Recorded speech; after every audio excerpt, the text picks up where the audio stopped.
ክርስቶስ ተንሥአ እሙታን በአብይ ኃይል ወስልጣን አሰሮ ለሰይጣን አጋዞ ለአዳም ሰላም እምይእዜሰ ኮነ ፍስሐ ወሰላም። እንኳን አደረሰሽ። ተመልካቾቻችን እንግዲህ እንደሚታወቀው እንኳን አደረሰ የተባባልንበት ምክንያት ነገ በዓለ ጰራቅሊጦስ ነውና ለእናንተም እንኳን አደረሳችሁ። ሳምንታዊ ፍኖተ ያሬድ መርሃግብራችን ነው ተጀምሯል። ሰዓታችንን ጠብቀን ቅዳሜ ከረፋዶ 4 ሰዓት ላይ ዝግጅታችንን አጠናቀን ነው ቀርበናል። እስከ መርሃግብሩ ፍጻሜ ድረስ አብረናችሁ እንቆዩ። እኔ አቅሌሲያ ከብረሻና ወንድሜ ናታን ማዲስ ነው። እናንተም አብራችሁን ቆዩ። ዛሬ ግንቦት 30 ነው። የምናነሳቸው ብዙ ጉዳዮችም ይኖሩናል። ምን እንደሆኑ ጥቁምታ ሰጫቸውስ? እንግዲህ ተመልካቾቻችን በመግቢያ እንደነገርኳችሁ ነገ በዓለ ጰራቅሊጦስ ነው። እሱ አንደኛው ነው። ሌላም ደግሞ ስለ ጾመ ሐዋርያት እንዲሁም ስለ ዛሬው ዓመታዊ በዓላት ምንላቸው አንዳንድ ነገሮች ይኖሩናል። ነገ ሰኔ 1 ቀን ጰራቅሊጦስ ነው። በድጋሚ እንኳን አደረሳችሁ እንኳን አደረሰ። ይሄንን አስመልክተን እንደተለመደው የተወሰኑ መረጃዎችን እናድርስ አይደል? በትክክል መንፈስ ቅዱስ ከሚጠራባቸው ስሞች መካከል ጰራቅሊጦስ፣ ናዛዚ፣ መጽንዒ፣ መስተፍስሒ፣ የሚያጽናና፣ የሚመክር፣ የሚረዳ፣ የሚታደግ የሚል ትርጉም አለው። ጰራቅሊጦስ የሚለው የመንፈስ ቅዱስ ስም የሚያጽናና፣ የሚመክር፣ የሚረዳ፣ የሚታደግ መሆኑን ከማሳየት በላይ ፍጹም አካል ያለው አምላክ እንደሆነ መልካሽ ነው። ቅዱስ ዮሐንስ አፈወርቅ ጰራቅሊጦስ ማለት መሪ፣ አጽናኝ፣ ረጂ ማለት መሆኑ በስፋት ካስተማሩ ሊቃውንት በቀዳሚነት ይነሳል። ጌታችን አምላካችን መድኃኒታችን ኢየሱስ ክርስቶስ ካረገ በኋላ እመቤታችን ቅድስት ድንግል ማርያም 12ቱ ደቀ መዛሙርት 72ቱ አርድእትና 36ቱ ቅዱሳን አንስት በኢየሩሳሌም ከተማ በአንድነት ሆነው በጸሎት ይተጉ ነበር።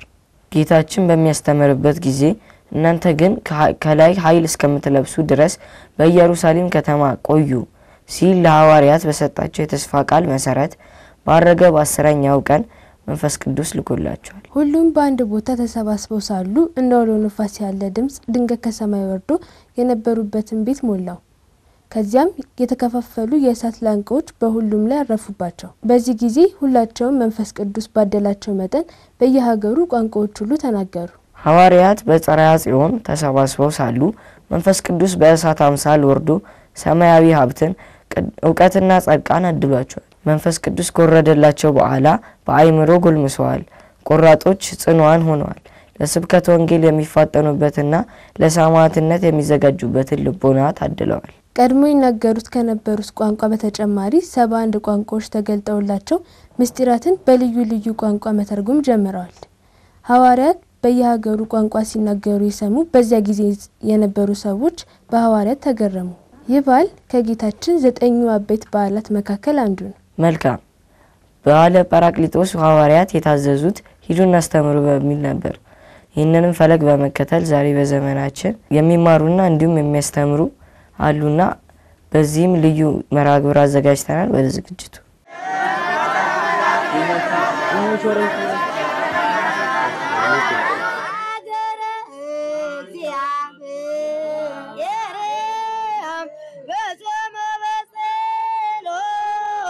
ስሜ ሉል ይበልጣል ይባላል። የክርስትና ስሜ ኃይለ ሚካኤል ነው።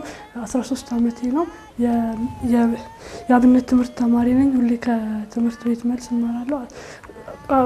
በሳምንት 3 ቀን ነው የምማረው። አሁን ወደዛ ልንሄድ ነው። አሁን አንድ ላይ ነች።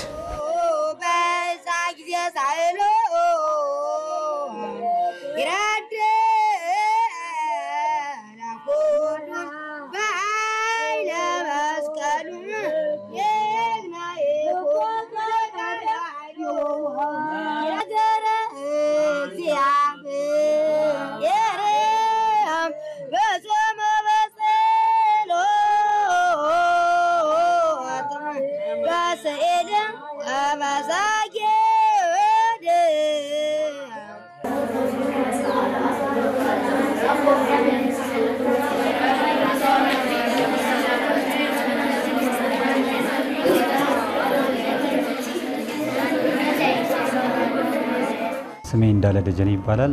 የማርያም እንዳለ የዩስቲና እንዳለ አሁን የሚማሩት አባት ነኝ።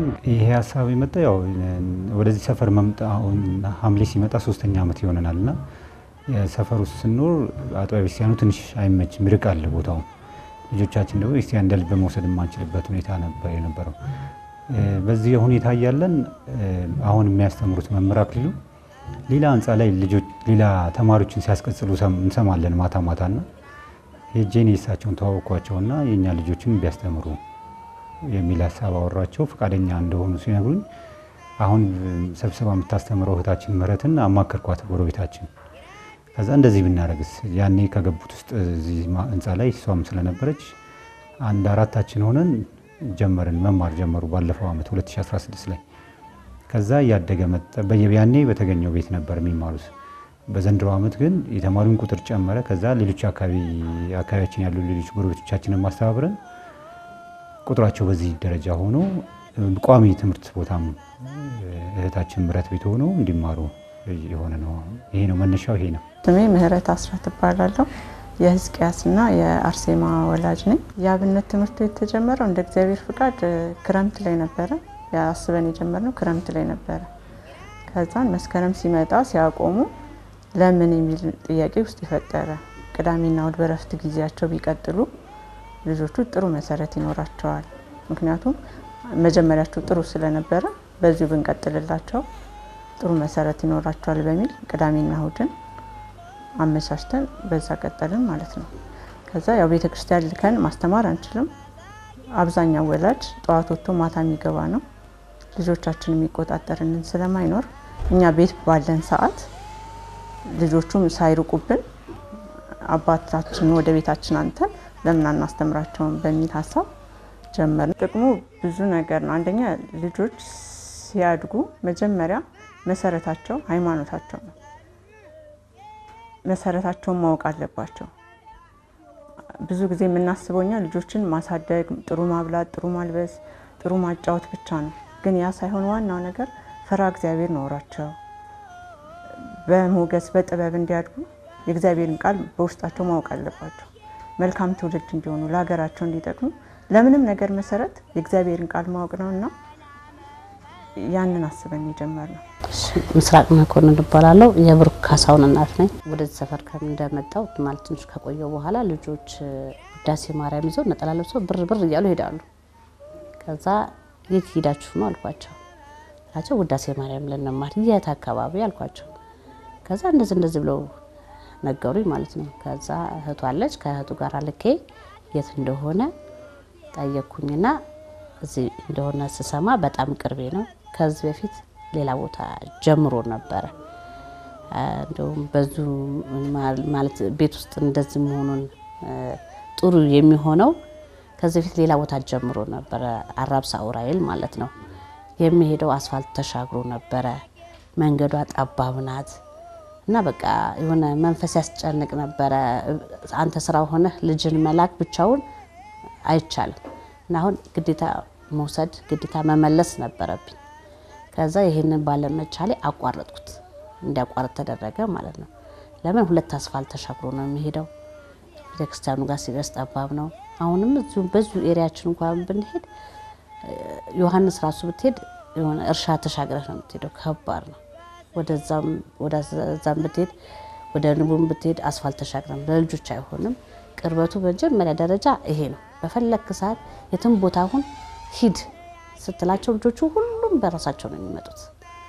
በጣም ጥሩ ነገሩ ማለት ነው እና ያንን አቋርጬው ነበረ። አሁን እዚህ መጣ ኦልሞስት ወይ 2 ወር ወይ 3 ወር የሆነው ነው። ሮብን እየጨረሰ እና በዚህ እነሱ ሲመጡ በማየት ነው አብረን ተቀላቀል። ስሜት ራስ ገዛኝ ይባላል። የሶሊያና እንግዳ ወርቅ ማቲያስ እንግዳ ወርቅና ስሞን እንግዳ ወርቅ እናት ነኝ። አጋጣሚኛ እዚህ አዲስ ገቢ ነን ባለው አሁን ጊዜያዊ ጉዳይ ወደዚህ አካባቢ ገብተን ያለነውና ያው እንትን ልጆቹ እንደፈለጉ መጫወት አልቻሉም። ቤተክርስቲያንም ደግሞ ትንሽ ጭር ያለ ነው ካየው አካባቢውና ለመሄድም በፊታውን ቅርብ ስለነበር አካባቢያችን ደስ እንዳላቸው ይሄዱ ነበር።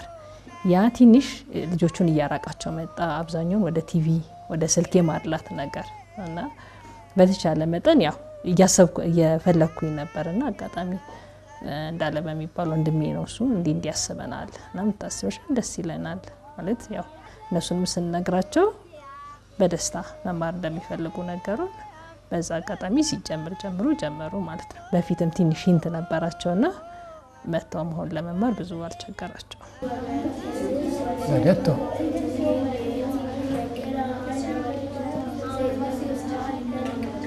እንጎስ እስቲ ዛገስ በይ ማን ያለሽ በይሽ እስመ በፈቃዱ ወበስምረተ አቡሁ ወመንፈስ ቅዱስ መጽአ አዳነነ አብይ ውእቱ ስብሐተ ድንግልናኪ ቁጭ በይ። ቀሲስ አክሊሉ አዳነ እባላለሁ። ትምህርት ደረጃው የቅዳሴ መምህር ነኝ። የማገለግልበት ደብር በኢትዮጵያ ኦርቶዶክስ ተዋሕዶ ቤተክርስቲያን በለሚ ኩራ ክፍለ ከተማ ቦሌ አራብሳ ዋሻ ቅድስት ሥላሴ መካነ ቅዱሳን ቅድስት ሥላሴ ቤተክርስቲያን አገለግላለሁ። የምኖረው አሁን ላይ እዚሁ በንቡ ሚካኤል ዙሪያ አካባቢ በሀያት አካባቢ እኖራለሁ። እንደምትመለከቱት እነዚህ ልጆች እያስተማርኩ እገኛለሁ። ጠቀሜታው ገብቶ ለመቀደስ ብቻ አይደለም፣ ያው ለማስቀደስም ይጠቅማቸዋል። ተሰጥቶ ለመቀበል ነገ ይጠቅማቸዋል። ከነዚህ ውስጥ እግዚአብሔር ቢፈቅድና ቢወድ ዲያቆናት ሊወጡ ይችላሉ፣ እንደ እግዚአብሔር መልካም ፈቃድ ማለት ነው።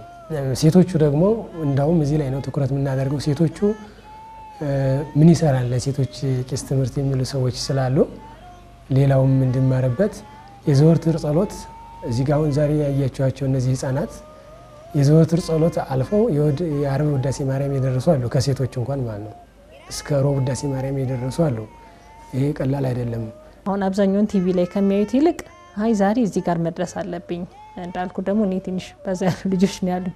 ከነሱም ታናናሾች አሉና ምንድነው እነሱም እንዳይረብሻቸው ሲሉ የሆነ ክፍል ገብተው የማንበብ አንዱ እንትና እዚህ ጋር ደረስኩኝ ጸሎት ሲያደርጉም የመፎካከር አይነት ነገር ዛሬ እንትና እንደዚህ ጋር ደርሷል እርስ በራስ ራሱ እንትና ጎበዝ ነች ተብሎ እርስ በራስም ይመሰጋገናሉ። መከባበርም እንትን ከማልታውን ቤት ከመላፋቱ ውጪ ይሄኛው ሲሆን ራሱ ቃሉም ይገዛቸዋል። ትልቁ አሁን እኛ ማናስተውለው ከማለታቸው በስተቀር ቃሉ በራሱ ልጆቹ ላይ ውስጣቸው ላይ የሚፈጥረው ተጽዕኖ አለ እና ስርዓት የማስያዝ አይነት ነገር አለውና ከሱ አንፃር በጣም ከተጠቀሙ ሰዎች ውስጥ ነኝ። ብዙ ለውጥ አይቻለሁ። አሁን መጀመሪያ ልጆቹን ስናሳድግ ቢያንስ ቅዳሜና እሁድ እናቆርባቸዋለን እንጂ አቡነ ዘበሰማያት እንኳን አናስጠናቸውም ቤት ውስጥ። ግን አሁን ከአቡነ ዘበሰማያት ጀምሮ ውዳሴ ማርያም በደንብ አውቀዋል። ምግብ ሲበሉ ጸሎት አድርጎ መብላትን ተምረዋል። ስነ ምግባር ተምረዋል። ብዙ ጥቅሞችን አግኝተዋል እና እግዚአብሔር ይመስገን በጣም ደስተኛ ነኝ። እኔ በጣም ደስተኛ ነኝ። በዛ ላይ ቅርበት ስላለው ሁሉ ጊዜ ይመጣል። በዛ ላይ ፍቅር አለው፣ በጣም ፍቅር አለው። አስብ እንግዲህ በሁለት ወር ውስጥ ሮብን መጨረስ ቀላል አይደለም። ከመጀመሪያው ነው አንድ ብሎ የጀመረው 3 ወር ሳይሞላ ይሄንን መጨረስ አንደኛ ፍቅር አለ፣ እውነተኛ በቃ ትምህርት አለ ማለት ነው። ቅርበቱም ስላለ በሰዓቱ ቀድሞም ስለሚገኝ አምሽቶም ቢመጣ ችግር ስለሌለው በጣም ጥሩ ነገር አለው ያስባል። ልጆቹ ከትምህርት አሁን ይሄን ትምህርት ከጀመሩ በኋላ ያለው ነገር የተረጋጋ ስሜት አላቸው። እንደ ልጅ የሚጠበቀው ነገሮች አሉ አይደለ? እሱ ብቻ ሳይሆን የመብሰል ነገር የሚጠይቁት ነገር ጥያቄዎቻቸውን በሰል ያለ እንደዚህ አይነት ነገሮች መብሰል ነገር ይታያል። ሌላኛው ውጤታቸውም ስናይ አብዛኞቹ ተማሪዎች ውጤታቸው ከ80 በላይ ነው። ኦልሞስት ሁሉም ማለት እንችላለንና እዛ ላይም ኢፌክቲቭ እንደሆኑ አይተናል። ኮሙኒኬት ሲያደርጉ ከሰው ጋር ያለ ተግባቦታቸው ራሱ ጥሩ ነው። ሰውን ጠርተው ሰላም ይላሉ። እንዴት አደራችሁ፣ እንዴት ዋላችሁ ማለት የሚያውቁትን ሰው ጠርተው ሰላም ይላሉ። ይሄ ያልነበራቸው ትሬንድ ነው። ጥሩ ነው ይሄኛው። እነዚህ አይነት ለውጦች አይተናል። አድራሽ መላሽ ያስፈልጋል። አሁን ቤተክርስቲያን ሲሆን በሰላም ሄዱ በሰላም መጡ ሰዓቱንም ማየት ያስፈልጋልና ያ ራሱ ወላጅን ቢዚ ያደርገዋል። ስለዚህ ምን ይሆናል ወላጅ የራሱን ኢንተረስት እንትን ለማድረግ ሲል ልጆቹ ላይ ጫና ይፈጥራል ወይ እንዳይሄዱ ያደርጋል። እና ይሄ ቅርብ መሆኑ ግን ምንም ሰዓት አሁን አንዳንዴ ሰዓት አጀስት ይደረጋል። አባ እንደተመቻቸው ዛሬ 11 ሰዓት ወይ 10 ሰዓት ይጀምራሉ ከተባለ በቃ ስልክ መደወል ብቻ ነው የሚጠበቅብህና እነሱም ትልቅ ደግሞ ተጽዕኖ የፈጠረው እሱ ነው። ምክንያቱም አብራቸው የሚማሩ ልጆች ሲገናኙ ያወራሉ። ምን ላይ ደረስክ እንተንን ጨረስኩኝ ያ ራሱ በራሱ ትልቅ ተነሳሽነት ይፈጥራል። እና ትልቁ እንግዲህ እህታችን ምህረትን እግዚአብሔር ይስጥልን እያልን ትልቁ እኔ እንዲህ ብዬ ምልክ አይደለም የሱኛው ጥቅም ለሌላውም ሰው ተነሳሽነት ይሰጣል። በደንብ ሰዓትን መሸም እንትን አለም የሚለው ጭንቀት አይኖርብህ።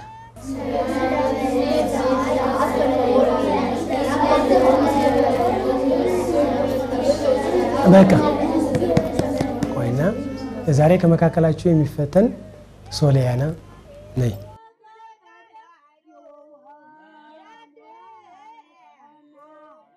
ኩሉ ሰራዊተ ሰማያት የሮብ ውዳሴ ማርያም የመጀመሪያው ነው።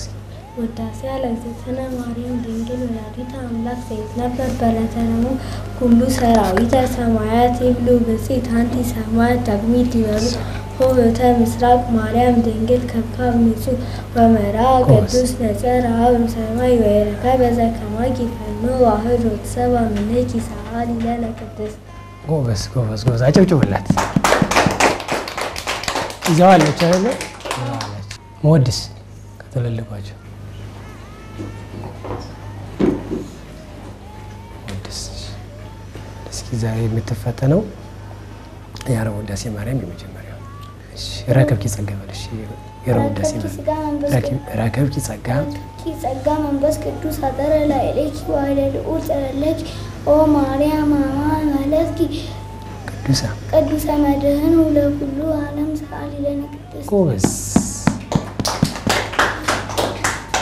ጎበዝ።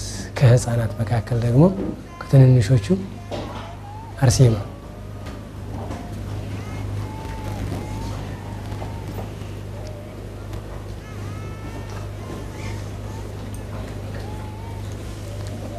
ኢሳይያስ ነቢይ የሰኞ ኢሳይያስ ነቢይ በመንፈሰ ትንቢት ምስጢሩ ለአማኑኤል ተዘብ ወለደቱ በእንተዝ ጸራ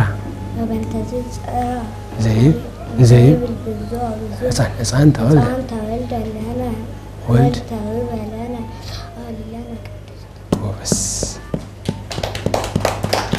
ጭብጭብላት። እሺ የማንዳ ነይ ደስ ያለሽ በስ ያሽ ራያ ለድንግል ይትካለ ተነግሮ በስመ እግዚአብሔር ወጻደር ለያ ያድ ተብራል አባል ወዘቀሩ ድምፅሽን ጨምር። አባል ወዘቀሩ ተጻረ በከርሳ ተሳተ አውራዛ የእስራኤል ዘይታወቅ ማርያም እንዘ ድንግል ትሳል ይለነ ቅድስት። ወሰጭው ጭውላት የማርያም የሰሉስ ውዳሴ ማርያም ውዳሴሃ ማክሰኞ ውዳሴሃ ለእግዝእትነ ማርያም ድንግል ወላዲተ አምላክ ዘይትነበብ በዕለተ ሰሉስ አክሊለ ምክህነ ወቀዳሚተ መድኃኒትነ ወመሰረተ ንጽሕነ ኮነ በማርያም ድንግል እንተ ወለደት ለነ ዘእግዚአብሔር ቃል ዘኮነ ሰብአ ጥዩቀ አምላክ ፍጹም ውእቱ ወበእንተዝ ወለደቱ እንዘ ድንግል ይእቲ መንክረ ኃይለ ወሊዱታ ዘይትነገር ሰዓሊ ለነ ቅድስት። ይባርክሽ። አሁን ነው መስራት የምንችለው። አሁን ዛሬ የተተከለ ችግኝ ነው ነገ አድጎ ዛፍ መሆን የሚችለውና ልጆቻችን ላይ ዛሬ ነው መስራት ያለብን። ዛሬ ከሰራን ነገ እነሱ መንገድ ሁሉ ያስተምሩን፣ እኛን ሁሉ ያስተካክሉ ይችላሉ። ደግሞ በጣም አክቲቭ ናቸው አሁን ልጆችና ከተሰጣቸው ካሳየናቸው መሄድ የሚችሉ ልጆች ናቸው ያሉና ትኩረት አድርገን እንስራ ነው የምለው። ብዙ ቅዱሳን አሉ። እነ ቅድስት አርሴማ ሰማዕቷ ቅድስት አርሴማ፣ እነ ሕፃኑ ቂርቆስ የሁሉንም ብናይ የሃይማኖት መሰረታቸው የሚጀምረው ከልጅነት ነው። የእመቤታችንን ታሪክ ስናይ ከልጅነት ነው እና ልጆችን መቅረጽ የምንችለው ከልጅነታቸው ስለሆነ አንድ ዛፍ ተጣሞ ካደገ በኋላ ማቃናት ስለማይቻል አሁን ደግሞ ጊዜውም ቴክኖሎጂውም ለብዙ ነገር የተጋለጠ ስለሆነ ልጆቻችን እንዳይጠፉብን ወደ ተሳሳተ መንገድ እንዳይሄዱብን መሰረት ከታች ብንሰራ እላለሁ። ትኩረት ብንሰጥ፣ ብናስተምራቸው፣ ብንከታተላቸው፣ በስነ ምግባር ብናነጻቸው ጥሩ ትውልድ ይሆናሉ። ለሀገርም ለቤተሰብም የሚያኮሩ ልጆች ይሆናሉ። በማንኛውም ቦታ ላይ እንደዚህ አይነት ነገር ልጆች ካሉ ወይ ለመማር እንደው ብንሰበስብና ቢያስተምሩ ቤታቸውንም ቢከፍቱ ክርስትና ከዚህ ነው የሚጀመረው። ፈቃደኛ ቢሆኑ በዛ ላይ ደግሞ እሱ ብቻ ሳይሆን የማያስተምር ደግሞ ልጆች ይሄንን ሰምተው አሁን ክረምት መጪውም ክረምት ስለሆነ ሁሉም ሴትም ወንድም ሳይ ልጆቻቸውን እየላኩ ቢያስተምሩ ብዬ እንዲያስተምሩ ቢያደርጉ ብዬ አስባለሁ። ሰላም ለኪ ኦ ቅድስት ድንግል ጾርኪ ዘይጸወር አቅመርኪ ዘይተመሩ አልቦ ዘገምሮ ምንትኒ ይበስ ወዳሴኪ ኦ ምልዕተ ጸጋ በኩሉ ክብር እስመ ኮንኪ አንቲ ማኅበረ ቃልአብ አንቲ ውእቱ መንጦላዕቲ በይ እንደታስተጋቦሙ ለማይምናን ህዝበ ክርስቲያን ወትሜሮሙ ሰጊደ ለስሉስ ማያዊ አንቲ ውእቱ ዘጾርኪ አምደ እሳት ዘርአ ሙሴ ዘውእቱ ወልደ እግዚአብሔር መጻ ወአደረ ውስተ ገጽኪ ኮንኪ ታቦቶ ለፈጣሪ ሰማያት ያመር ጾርኪዮ በቀስኪ ተርተ አውራ አንቲ ማእምር ለዘየገምርሁ ሰማያት ያመር ኮንኪ ተንቀጠመ ደርገት ውስተ ሰማይ ብርሃንኪ አፊን ብርሃነ ፀሐይ አንቲ ውእቱ ምስራቅ ዘወጽእ እምኔኪ ኮከብ ብሩህ ዘነጸርሁ ቅዱሳን እብሳ ወባሴ ዘበት አላሌዋን ትለት በጻሕር በሕማም ትለት በጻሕር በሕማም አንቲሰ ማርያም ሰማዕኪ ዘእብ ተበስሒ ኦ ምልዕተ ጸጋ ወዕለት ኪዳነ ንኩሰ እግዚአ ኩሉ ፍጥረት ነጻ ወአዳነነ መሐሪ ውእቱ ወመፍቀሬ ሰብ መሐሪ ውእቱ ወመፍቀሬ ሰብ። እንደዚህ በቤት ውስጥ የምናስተምራቸው እኛ አባቶቻችን እንዳስተማሩን አገር ለቀን ውሻ ጮሆብን የተለያየ ነገር ገጥሞን ብዙ መከራ ይዘን ነው ዛሬ እዚህ ደረጃ ላይ ደርሰነ። እነዚህ ልጆች ለማፍራት ደግሞ ምናልባት እንኳን ግዴታ እንደኛ ቤተ መቅደስ ገብተው ይቀድሳሉ ማለት ሳይሆን ጠቀሜታው ብዙ ነው። ይሄኛው አሁን በቤት ለቤት መሆኑ በእርግጥ ይሄኛውን ትምህርት እንድናስኬድ ያደረገን የአካባቢ ሁኔታ ነው እንጂ ትክክለኛው ቤተክርስቲያናችን ትምህርት አጥቢያ ቤተክርስቲያን ሄዶ መማር ነው። እኛን ያስገደደን ምንድነው የአካባቢው አዲስ ከመሆኑ አንፃር የአጥቢያ ቤተክርስቲያኑ መራቁ አንፃር ነው ያን ያመጣው። እኛ ባደግንበት እኛ ልጅ ሆነን በአጥቢያ ቤተክርስቲያን ብቻችንን ከጓደኞቻችን ጋር ሄደን ተሳልመን ሰንበትም ተምረን የምንመጣበት ሁኔታ ነበር የነበረው። ያን ማድረግ ስላልቻልን አሁን የኛው ትምህርቱ ወደ ቤት መምጣት ችሏልና ይህም ቢሆን ግን ልጆቹ ሊያሳልፉ የሚችሉት ለቲቪ ላይ ነበር የሚሆነው። ቲቪ ላይ የአካባቢ ላይ መብራት መቆራረጥ ሲሆን ደግሞ ሊደብራቸው ይችላል። ከህንፃዎቹ ላይ አውርደን ማዝናናት ይጠበቅብን ነበርና ይሄን ራሳቸው ነው ወደ መማሪያ የሚማሩበት ቤት የሚመጡት ራሳቸው ነው ከየቤቱ የቤተሰብን እገዛ ራሱ አይጠብቁም። ምናልባት መምህሩ የሚሆኑበትን ፕሮግራም ለውጥ ካደረጉ በስተቀር እሱ ማሳወቅ እንጂ የኛ ድርሻ ቤት ልጆቹ ራሳቸው ከየቤታቸው መጥተው ተምረው ተመልሰው የሚሄዱበት ሁኔታ ነው ያለውና ይሄን ድል ፈጥሮልናልና እኛ ላይ ብዙም ጫና የለውም። አሁን ባለው ከፍ ሲሉ እንደውም ራሳቸውን ችለው አጥቢያ ቤተክርስቲያን ሄደው ይማራሉ የሚል ሀሳብም አለና እኛ ባደግንበት ያው እንትኑም ስላለና ይሄን ወደዚህ ማስጀመሩ ላይ በዋናነት እንትን የመጣ ነው የኛ አለ ነው። እኛ በግቢ ጉባኤ ስንማር ማኡሳን በየግቢ ጉባኤ ሲያስተምረን ከሶስት ዓላማ አንፃር ስለነበረ አንደኛው ራሳችን ተምረን ለሌላው መትረፍ እንችል ነበር። ሁለተኛው ካልሆነ ለራስ መትረፍ ነው። ሶስተኛው የሃይማኖት ሰዎች ከሃይማኖት ቢወጡ እንኳን ቤተክርስቲያን የማይሰግዱ ሰዎች እንዲሆኑ ይሄን በዚህ መርህ የሰለጠን ስለነበር ልጆቻችን ላይ መስራት ከዛ ያደግንበት የተማርንበት በግቢ ጉባኤ የቀሰምነው ነገር ነው ይሄን ሐሳብ ወደዚህ እንዲያመጣ ነው ያደረገውና ይሄም የውስጥ ስሜት ነው ይሄን ያመጣው። በጣም ማመሰግናቸው እሳቸው እዚህ ድረስ ላስተምር ብለው መተው አንኳኩተው እንደገቡ ነው እኛ የምናስበው። ምክንያቱም ሌሎችም አባቶች እንዲህ ቢያደርጉ ገፍተው ቢመጡ ሁሉም ሰው ማስተማር ይፈልጋል እኮ ግን የራሱን የተለያየ ነገር ያስባል። በዛ ላይ ምንድነው አብዛኛው የምንጨነቀው ለስፖርት ለመዝናኛ ነገር አሁን እንዲህ ማስተማሪያ ቦታ ሳይሆን ኮምፓውንድ ለስፖርት ግን ለመስራት ሁላችንም እንትን እናደርጋለን። ግን ከዛ ይልቅ ደግሞ ይሄ መንፈሳዊ ምግቡም ደግሞ ከስር ጀምሮ ሲሆን እኛ ስለተጠቀምንበት እኔ በራሴ ስለተጠቀምኩበት ከታች ጀምሮ ሲሆን ልጆችን በመስመር የማስኬድ ነገር እሱ የራሱን የሆነ ትልቅ ተጽዕኖ አለው። አሁን ያለንበት ይሄ ቤት የምታዩት እህት ምረት ትባላለች። እዚህ ሁለት ልጆች አሏት፣ አንድ ሴት አንድ ወንድ ልጆች አሏት። እሷንም በዚሁ ሳላመሰግን አላልፍም። በጣም ምክንያቱም ከኔ በላይ አስተዋጽኦ እያደረገች ያለችው የዚህን ሁሉ ነፍስ ወደ ታላቁ ሰርግ እንዲገቡ የእግዚአብሔርን እውቀት አውቀው ዛሬ ብዙ ነገር አለና ባለው በዚህ በጠባብ ጥበብ ባለቤት እንኳን እዚህ ጋር ሳይጠበለኛ ሰፊ ሆና ፊቷን በቃ ደስ ብሏት ሁሉ ጊዜ በእሷ ቤት ነው የምንማረው ማለት ነው። በጣም አመሰግናለሁ። በጣም አመሰግናታለሁ። እውነት ትልቅ በረከት ነው የወሰደችው።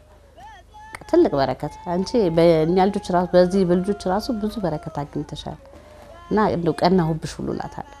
ገብቷል። ስለዚህ ሁሉም ሰው ክርስቲያን በየአካባቢው በቤቱን ፈቅዶ ማስተማር ብዙ ነገር እያበላሹ መብራት በር ብዙ ነገር ይነካል። ያን ሁሉ ይችላል። ይሄ ደግሞ ትልቅ እንትን ነው በረከት ነው እና በጣም እሷንም አመስግነናል። ከዚህ በፊትም መተን አመስግነናል። አሁንም እናመሰግናለን። ክርስቶስ በረከቱን ያብዛልሽ። እውነት ስላሴ ጎብኝሽ ነው እንዲህ ምንለው አይደለም። እውነት ቃሉን ማስጠራቱ በራሱ እንኳን ማህበር እንኳን ሲገባ ቤት ያለውን ጽዋ ሲገባ ያለውን በረከት እናውቃለን። ይሄንን ደግሞ በየቀኑ እንግዲህ በሳምንት 3 ቀን ስሙ ሲጠራ እንግዲህ የሚያውቀው ያውቀዋል በረከቱ እና እሷን ደግሞ እግዚአብሔር ይስጥልን፣ እግዚአብሔር ያክብርልን፣ ከዚህ ባሰ በበረከቱ ይጎብኝሽ ነው ምንለው። የቤተክርስቲያን አገልጋዮች በሙሉ ይህንን አይነት ትምህርት ቢሰጡበት መልካም ነው። ብዙ ጊዜ እነሱ ተምረው መጥተው እዚህ አዲስ አበባ ላይ ስንገባ ልጆችን ማፍራት ተገቢ ነው ለካህናት።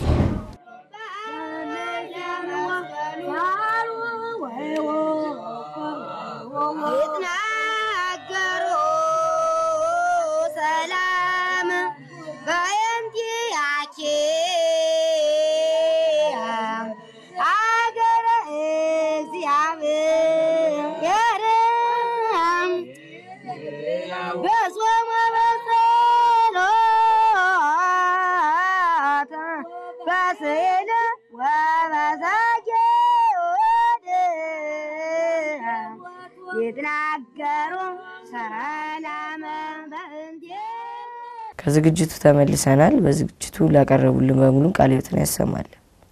አሜን።